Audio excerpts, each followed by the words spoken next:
Hello, everybody. Welcome to the Leaf Collectivo. Today with me is Ben Parr, who's joining us from New York. Welcome, Ben. Ben is the president and co-founder of Octane AI.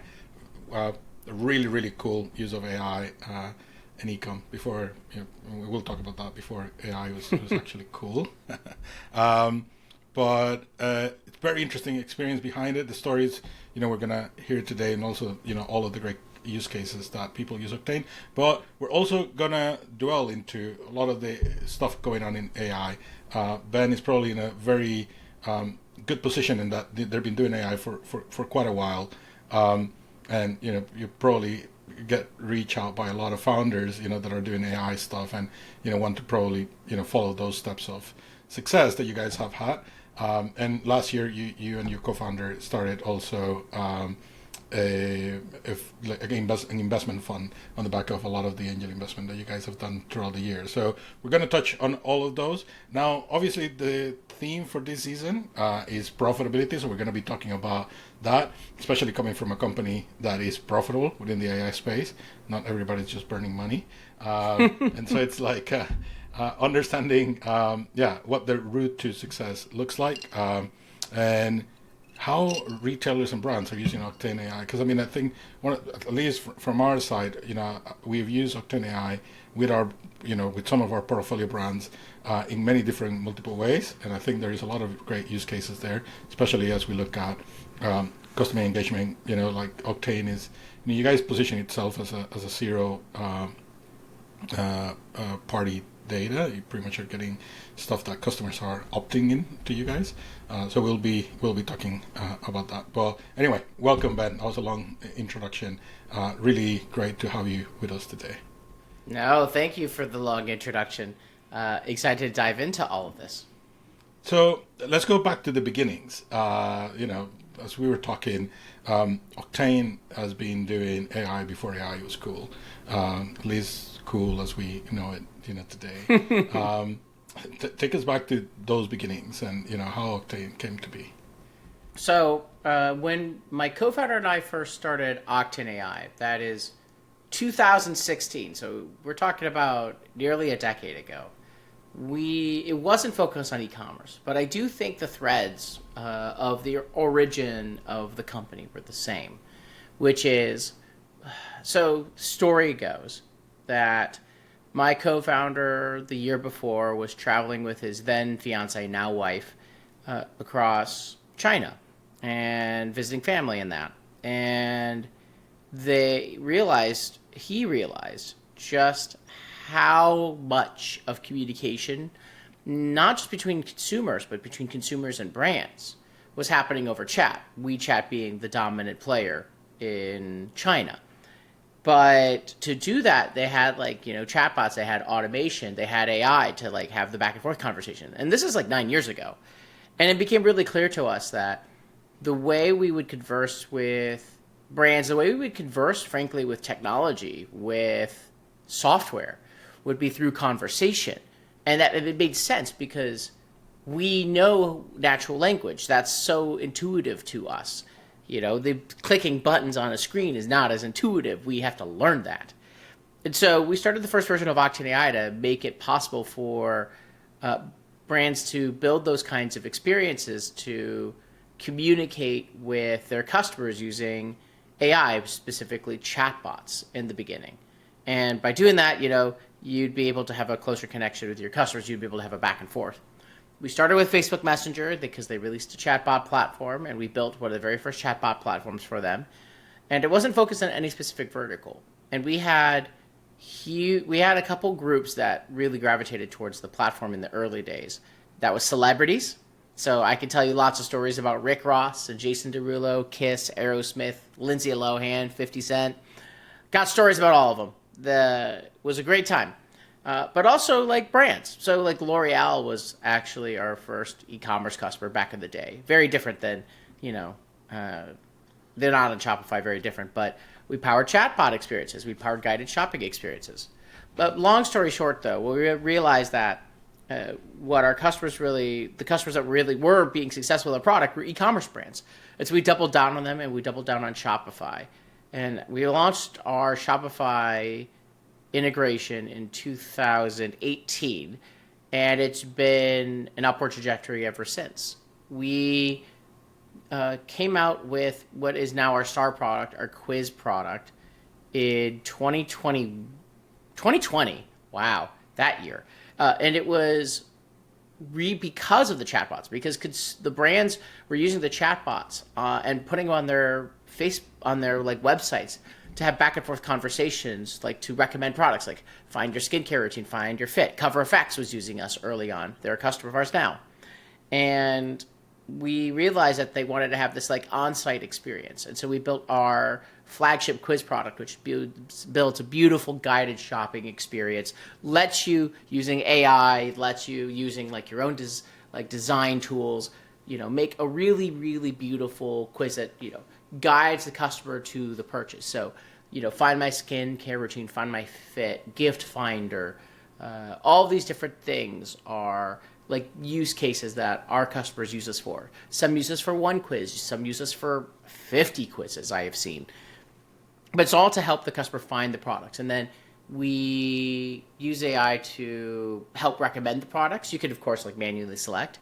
And we recently came out with a awesome new feature called Smart Copy that literally changes the text on the website based off of like the way people answered questions so that it can more personally sell. And in some of the early tests, we're going to come out with some case studies soon. We have actually found that the conversion rate is absolutely higher when you use Smart Copy than when you don't, which makes sense because a more personalized pitch to you is always going to convert than a generic one. And it's just the beginning for some of the interesting AI stuff we're going to do. We have figured out some interesting ways to leverage AI to not just change the results page, but to, help change, like just the copy, but the entire results page. We want to make it so that building a quiz is as easy as like, chatting with a friend, that it can customize everything from your email and SMS. Those are our most popular integrations, connecting it to your Klaviyo or your Yotpo or your Attentive or your PostScript or whatever you might be using for email and SMS, to being able to personalize, the shopping experience itself. So that's kind of a little bit of the like journey for Octane AI. We've got over 4,000 e-commerce brands who use us now, and that continues to grow. And we've been, profitable for over the last 2 years. And I think that it was a struggle to get there. We should be dead. There's been a couple of different times, and I think anyone who's an entrepreneur will know that's like feeling and struggle. Like we had to survive COVID, we had to survive Facebook shutting down their platform, all these different things. But now I feel like we're in a really great position to be we're super reliable partner to all of our customers, trying to build out just like the absolute best and easiest to use product to build the most beautiful and highest converting quizzes and guided shopping experiences out there. Yeah, that is first of all, congrats on those, key milestones. I think, I can speak to that, like the reliance, but also resolving of like really sticking there, like and being able to live. I mean, I was reading recently, like how, and also having the grits to pivot away from, from celebrities. I mean, Leaf is a very good case of that. We started in the music industry and, pivot to commerce, probably for the same reasons that you guys probably would have pivot. It is great to be working with celebrities and to be, surrounded with that clout. But, ultimately that's not what sits at the core of, of their priorities, or at least of what makes a difference. And I think, in commerce, something that we have found personally is that we can influence the brand, probably in a lot more meaningful way, but also you're bringing something that actually can move the needle in a much positive way, and especially with chat commerce or conversational commerce in that regard. Something that now people are getting a lot more used to. But like to your point, it's what we've been used to for probably millennia, right? Which is going to the stall, having a chat with somebody. That somebody probably is going to learn from us, and from our shopping, kind of like habits, over time. And it's about having that communication, having that more conversational approach to the way you approach shopping.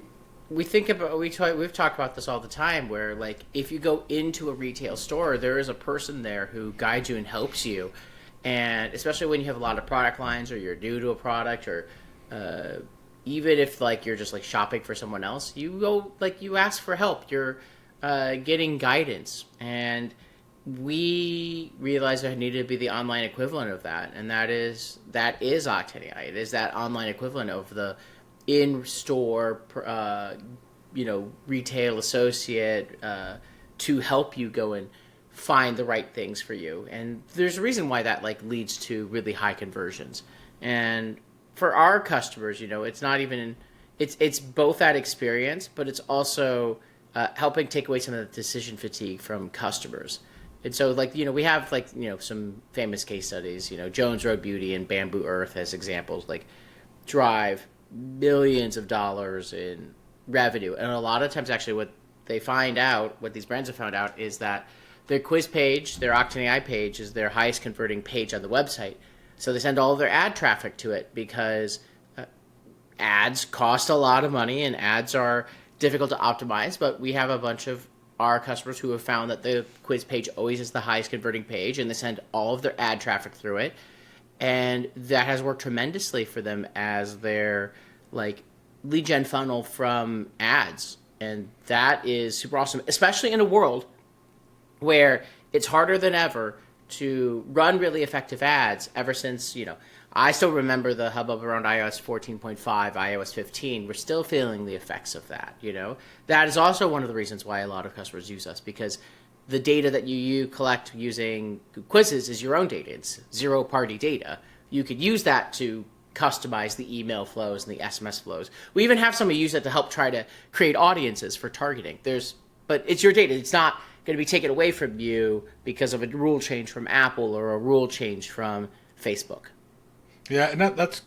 I had a question. Is there any brand who's used, who's put Octane like as front and center to the shopping experience, like where from the minute you land on the homepage, that's where you experience, and that's your, arguably the first experience with a brand in that regard. So like I was talking about Bamboo Earth, and I would definitely say like it's front and center, like in terms of like the Bamboo Earth website, and it depends also like the funnel that you're going through first of all too. So like Bamboo Earth, it's definitely front and center. They definitely like have it on the homepage, just like others too. When, for example, you I just loaded the Bamboo Earth page, and they go to the very beginning, and it's like the most natural skincare on earth. Take the quiz. It is absolutely front and center for them. And that's probably there's hundreds of brands where it's front and center for them. Jones Road, they have a set of different quizzes and a page for it, and they have a funnel specifically for their ads where it takes you first to like a page that explains to you a little bit about the benefits of Jones Road Beauty products. Because if you're coming from ads, you're probably new. You might even be new to skincare. And they're diving you a little bit in and giving you some education before they drop you into a quiz funnel, which is, I think, really brilliant. Works really well for them. They educate you, and then they drop you into the funnel. Versus, like, if you're a repeat customer, they'll just send you straight to the quiz. See, like, you're trying to buy a new thing for your friend, your wife, the holidays, whatever it might be. So there's a lot of different brands, and it's not just like skincare; it's all across the board. We have apparel brands. We have like Hardy and Sons tea. I use it to go and figure out which teas to go and buy. We have it for baby stuff. I've been doing a lot of baby shopping using Octane AI quizzes recently, since I have a newborn coming very soon. So I've been finding, interestingly, more and more uses for different quizzes and buying some more products from our customers over the last few months. And that's the interesting bit, right? I mean, it's how do you actually build that relationship at scale, right? How do you do it, in a way that it can accommodate to, like the different cultures and languages, and to this, to this setup, I guess, in regard of the brand. And I think this is where AI probably, and this is where everybody wanted to see it. We were talking, offline, how, these days everybody's using ChatGPT, as a way of helping them or helping us, because I use it a lot as a conversational, almost like a peer, approach to, to thinking or to structure your thoughts. But then obviously this move to agentic AI and, productivity and efficiency and all that. But it's also used to elevate experiences. And I think Octane AI came into that position where you can actually elevate that customer experience. And ultimately, like you said, I mean, advertising, especially since the changes that came in with iOS 14, has become more and more difficult, has become more and more expensive. Attribution is gone. That's not to come back. Even with now France this week fined Apple for the whole ATT approach to things, and how they prompt users in a slightly different way to how they force everybody else to be prompt. But I don't think that I feel like that train is it's parted. We're not coming back to that world, but it's becoming more and more imperative that you can personalize that experience. It's becoming more and more imperative that you can bring a customer, a prospective customer, through some advertising. That's you're gonna be there always, but is how do you make the most out of capturing that attention, that intent, and then making it to conversion? And I think that and post that is also, how do you then take advantage of learning as much as possible of that customer in that interaction, or that first interaction that you get, so that you can start building that long-term relationship with them. In the last episode, we were talking, to the head of ecom of the Bottle Club, and one of the things that we were talking with Tim is like how, from a profit but also revenue generation point of view, their lifetime focus on continue building that relationship, making it personalized. To your point, are you here buying to yourself? Are you buying for a friend? Are you buying because you're having a special occasion in your life, like in your case having a baby? How does that evolve and nurtures not only that one session of shopping that you're having at that moment, but also the lifelong relationship that a brand can have with that customer? I think that actually emphasizes the point that consumers expect more from the brands that they shop with and work, and expect them almost to understand them better. The technology exists now, literally, to brainstorm at any time with a super genius that has a connection to the entirety of all human knowledge. It's called ChatGPT, or Claude, or Anthropic, depending, whichever thing you want to go and use, or Perplexity. But it exists, and so consumers expect a little bit more, and it's not that hard to remember, like, hey, when is somebody's birthday? Hey, this customer's habits are changing over time.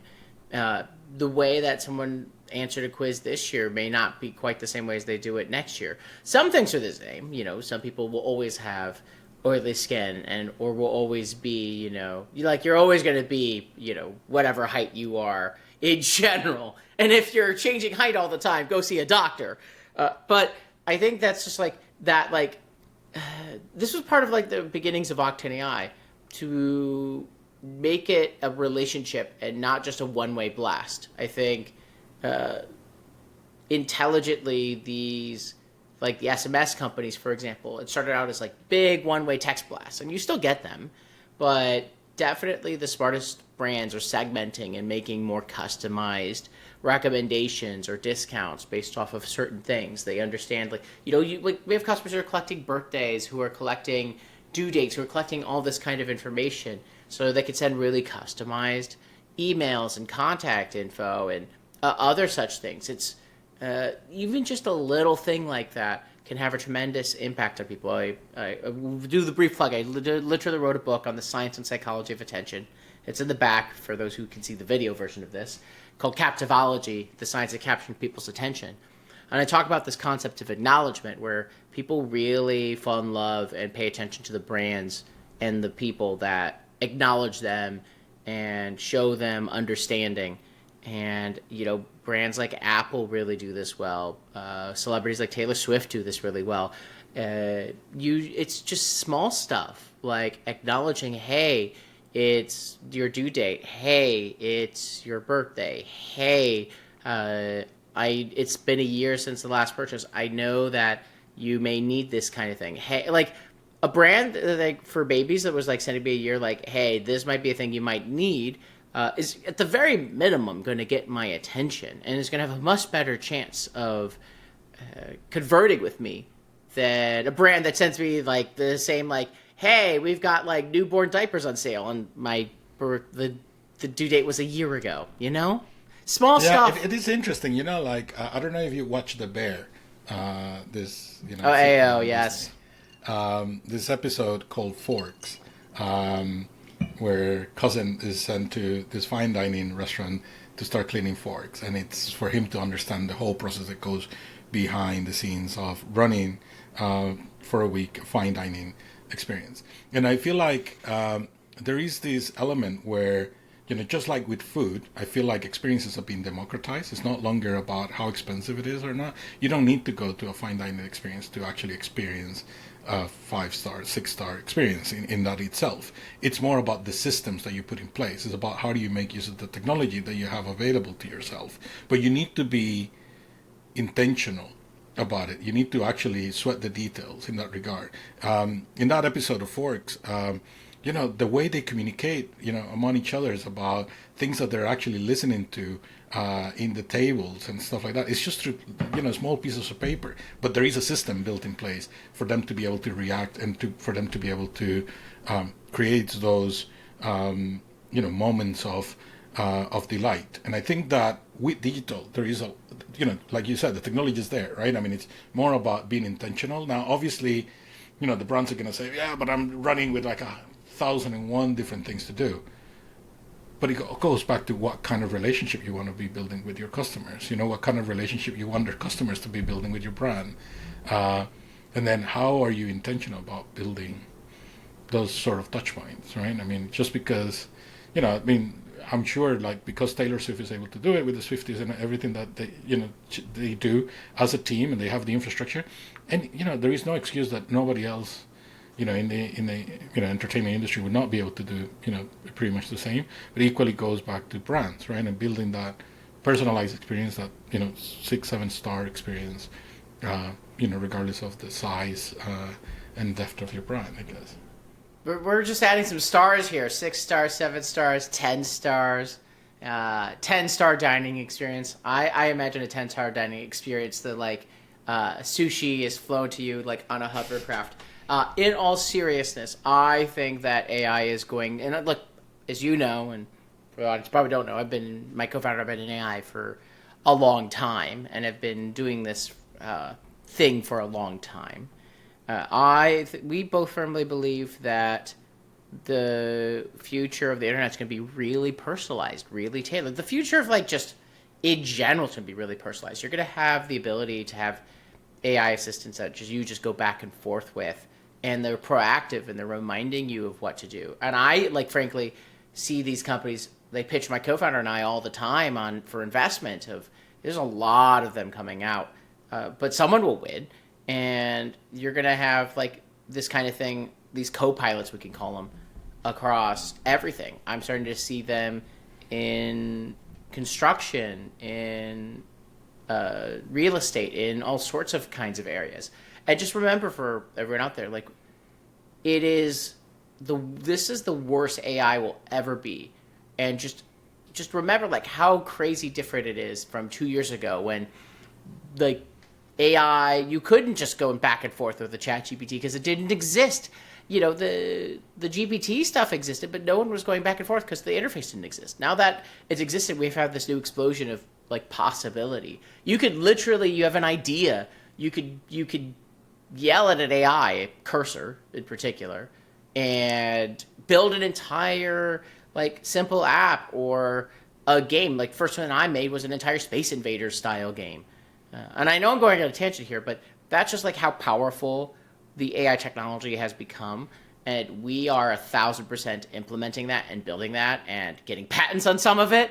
within Octane AI, and we're going to always be cutting edge on that. And we have some really cool stuff coming out really soon to just like make that will blow people's minds. And I don't say that lightly, but there's just lots of stuff I'm seeing that. But that's the thing, right? I mean, it's like we're kind of like back to the .com era, probably with certain changes. And I was joking at the beginning that like it's great to know that you guys are profitable, not just burning money. Because I mean, at the moment, it feels like everybody's burning money, but we're at a time when a lot of things are possible. Just on Monday, we were on a commercial meeting, and we were talking about the need for a very specific process, and we needed to track and be able to track some stuff and have the team be able to do it. And we wanted to make it so it was as less intrusive as possible. As we were talking in the meeting, I just started like typing some very basic requirements into V0 from Vercel, and I just started building an app. By the time we finished the meeting, I had a simple app that tracked everything, allowed to even included simple graphs and analytics so that we be able to look at the data. I deployed it 5 minutes after the meeting ended, and people started using it an hour later. Like, I feel like that's the element of like what we're going into. But you need to be kind of like open to be able to do it. And it doesn't mean that it's going to be perfect or anything, but it's like it's there, right? I mean, it's becoming as easy as it's easier for you to build it than go and search for it.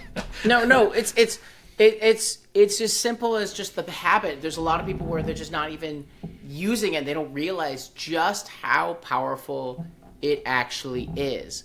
And that's that, like, you just have to go and use this stuff, like the OpenAI image generators, for example, like the new version of it from ChatGPT. You could literally upload a photo and change it into any style and keep all of the details and edit and modify. It's going to have, like, look, these things are going to have an impact on everything from on jobs and all sorts of things. This is inevitable. But if you're ahead of the curve on these things, you can be leveraging this technology to supercharge your business, to run it more efficiently, to do more with less, to supercharge your team, But there's just so many super cool, interesting things. I'm going to come out with a new version of my recommended tool list I come out with one every year or so on benparr.com, so I'm going to come out with a new one and drop that list because there's just so much crazy stuff that's possible now. Like, now, it's insane. On that front, last week I was sitting at a dinner with a handful of, retailers, and mostly it was CMOs and people, within the commercial space, and AI, was front and center, on that question, and it was about, there is so much going on. I don't have the time to, to figure it out. Like, by the time and obviously, the bigger the companies, like the more slow and difficult it would be, right? But if you kind of like tone it down into like right? Like on your day-to-day stuff, like what recommendation would you have into people, right? Like into, because obviously, like you said, I mean, I'm sure like your recommended list will be outdated probably, probably a month later, But how do you recommend? Because obviously you're in a very particular, space where you're in the receiving end of a lot of pitches. You're probably seeing, the 1% of the 1% of the 1%, in a lot of this stuff. For the, for those, brand operators out there, for those, that are out there that are being bombarded left, right, and center with stuff, like where do you think they could, give those first steps? This is actually probably one of the harder problems. There's some cool tools, like there's an AIforthat.com where you can search like I need an AI tool for X or Y, and it'll have a good comprehensive list of things. I think there's a couple of great AI newsletters, yes, my newsletter, my co-founders' newsletters, benparr.com, mattprd.com. But there's like a bunch of great newsletters, like the AI Exchange, and I can even come up with a list a little bit later that I'm subscribed to just so I can see, what tools are coming up and check them out. Now, I think for the average person, you could do in most of the things with ChatGPT, and then you got to just talk to your AI plugged in friends or some of your colleagues on like what they're using and what they're seeing. I don't think yet there is actually an incredibly easy way to filter everything and be like, this is the best one for this category. We're even like doing like some of that research now for some internal tools for the engineering team. So this is actually probably where at some point someone will build like the definitive AI for picking out the tools. But in general, I'm like, I have a problem. I can go, there's an AI for that.com and like ask like what kind of tools exist for this thing. You can see the reviews. You can go and look. I have a whole set of tools like e-commerce brands, you know. I'd also, as a note, when you're looking at tools, I'd also look at Crunchbase and see like, who's funding them. Are they venture backed? Do they seem like they have good investors? And maybe this is a thing where like I know like, hey, they have some good investors. They probably have been vetted. They probably have a quality team. They're probably going to be around for a while. And I do look at that when I'm picking out the AI tools that we end up paying for at Octane. And yeah, like there's so many cool ones just out there. I would leave you the last one is like, don't stress like I'm not using every single go-in tool. Just the habit formation is the most important. Just like use ChatGPT as a second brain every day and you're going to be so much better. Just like I use it to like talk about like baby stuff or brainstorm on the company or like I was talking about my director of partnerships. It's her second brain. She's just like going back and forth on ideas and copy. It's fantastic. You have someone to brainstorm with at 3 a.m. That didn't exist before. Yeah, and that's I think, you nailed the point of creating the habit of, like probably, I wouldn't even talk about the fear. It's about actually bringing it front and center. I think, learning the commands, like if you are able to install, I mean, right now I think everybody's, taking over the command space, things like whether that's your ChatGPT or your Copilot or your cloud or whatever. I think they're all hijacking the same, the same hotkey, which makes it a lot easier because I mean you can like go through flavors, test multiple times, and then contrast the differences in answers. But I think it's about creating the habit. It's about learning. I mean, one of our coworkers has been going mental for the Meta AI one, and I think like the thing with Meta is that how there is so many negative connotations around that. And especially on consumer products, I guess, outside of their social networks that they create. As I'm sitting here, I see on my portal, the UI is probably one of the best, inventions Facebook has brought into the market, which was this device that you can have like Messenger or WhatsApp calls through. And it flopped because it was Facebook. Like you will not let, a device like that with a microphone and a camera into your house, if it was made by Facebook. But Meta AI, like has so much, it's super fast and it has so much knowledge in between. And you will only get there if you give it a chance to all these different tools. And, the other thing that, especially, the way we commented to this team is like, don't stress if it doesn't work, then just move to the next one. What you need to start building is that muscle, like to start testing new stuff, to actually be open to the serendipity of the answers and knowing that, and then circle back because they're all changing, like from 1 month to the next. Like things just like, like ChatGPT or OpenAI's, image generation is probably, a good example of that. They went from not being great to being incredible. And now people are using these tools to do cool things. So like I'll do a plug for two of the investments that my co-founder and I made in e-commerce. We're investors in a company called Arita that makes a customized AI model for each brand. And it helps you like be really efficient with your email and SMS list. It can figure out, hey, these people are unlikely to answer this email, or like more not likely to answer anything at all, or like are more likely. And so it can help you with like saving money while like increasing your open rate. And there's like all sorts of cool stuff you could do when you have like a customized model for your brand. We invested in a company called Concio, founded by like some early Gorgeous people, and it will, like if you have a higher ticket item like sunglasses or like car parts or something, it'll use AI to call your customers and have a conversation with them about if they've had a cart, which no one ever really does, yet it works. I've seen it work. The numbers work. And the AI is so good. you can have a conversation with AI and like not, and it can be better the experience than a human these days. It's the past. Like you think the old call centers, it's not like that at all anymore. It's so much more adaptable. It's so instant. It's so like there's so many I mean, things. you're a very good example of, especially focusing on things that are difficult, and then figuring out how do you make it easy.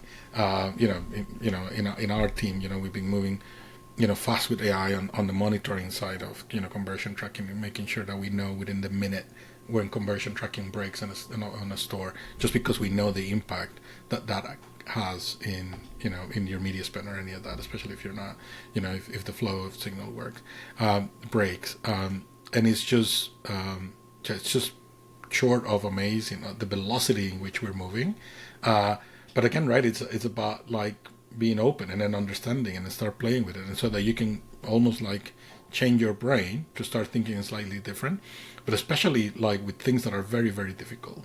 Like being able to divide those things into chunks that then you can start optimizing. It doesn't mean that you need to optimize from A to Z. It just means that, maybe start with a small piece of it, like you say, as a Habit formation. If you're new, habit formation. If you're advanced, you're already probably going through Twitter trying to find interesting AI tools. But if you're at the beginning still, just talk to ChatGPT every day about something. Form the habit. Have it open on your desktop. It's just so shockingly useful. And don't make the assumption that how an AI was 3 months or 6 months ago is how it is today. Like the O1 and O3 reasoning models are just insane at how accurate they are and how thoughtful they are and how good they are at math. You could not talk to AI 4 months ago about math. Now it's just incredible at it because of the leaps of innovation that have happened. Anyway, I know I'm the horse, but like it is the single largest shift since the internet itself came.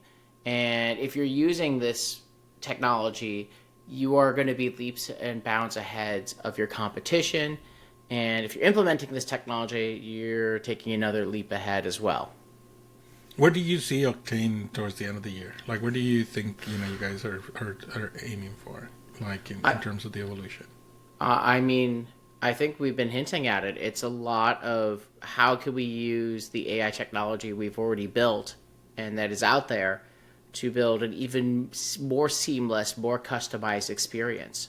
Like there's like not even a question that we are by far the best quiz product and the most beautiful one, bar none. Like I don't even think it can be questioned at this point. But there's so much more that I think we can do and help you leverage that data to build a more customized experience, and connect it with all your subscription platforms, your email platforms to build a more customized customer journey as we were talking about. So you're going to see a lot of new AI products coming out from us this year, stuff that we've been, working on in the backward, or some stuff that's going to feel magical. We want to make it so that it's just actually a joy to use Octane, and that it only gets easier and easier, and that when you implement it, that it's adapting to your customers and it's not just static. That's the kind of thing that's going to transform conversion rates and delight customers. And we are hiring people, we're growing, we're doubling down on all of this. I'm super excited about this. It's been a really exciting, like legitimately like month or so for Octane in particular, because we're really doubling down on this. No, that is great. Ben, it has been a pleasure to be talking to you today. To all the brands out there who haven't, give it a try to Octane, I think there is a lot that you can gain out of it, especially looking at getting to know your customer better, about building a lot more personalized and, the experiences with them, improving the way they get to discover your brand, your products, the way, you can build all this knowledge, that you can regain all that knowledge. The most important thing is about being intentional about it. Don't hoard on data just for the sake of hoarding data. It's actually has to be of value, I guess, for lack of a better word, in building that long-term relationship. Anything else, Ben, worth mentioning, or leaving the all the brand operators that, like are being watching this today and are looking at, not only Octane, but all this AI world that, that is out there. I mean, look, I'm going to leave it as simple as like the personal touch still matters. So you want to talk AI, your brand, I'm Ben at OctaneAI.com. You want to go and try the thing out, OctaneAI.com. You could go and you want to hear like AI tips, BenParr.com. I'm going to try to email my latest version of my favorite tools list sometime in the near future. I need to build some more AIs to help me with all of these things very clearly. So those are like some that like just shoot me a note. I'm happy to go and chat about AI, chat about what we're seeing in the future. My co-founder and I just see these companies all the time. We write checks. We also we have a venture fund where we write checks into these AI companies, and in addition to all the amazing stuff we do with Octane. So I think that's more than enough. Thank you, Ben, and much luck to you and the baby and your partner as well. Hope you get to enjoy all these new experiences that are coming your way. Thanks for making the time just before your life gets to change once again. But it has been great to have you here today with us. And yeah, thanks for being here. Thank you. Right, folks, that's the Leaf Collectivo today. A lot of AI, a lot of personalization, a lot of the future coming your way. It's being here. It's already here. You just need to jump on the bus and make the most out of it. With that, folks, we'll leave you. Thanks. Bye.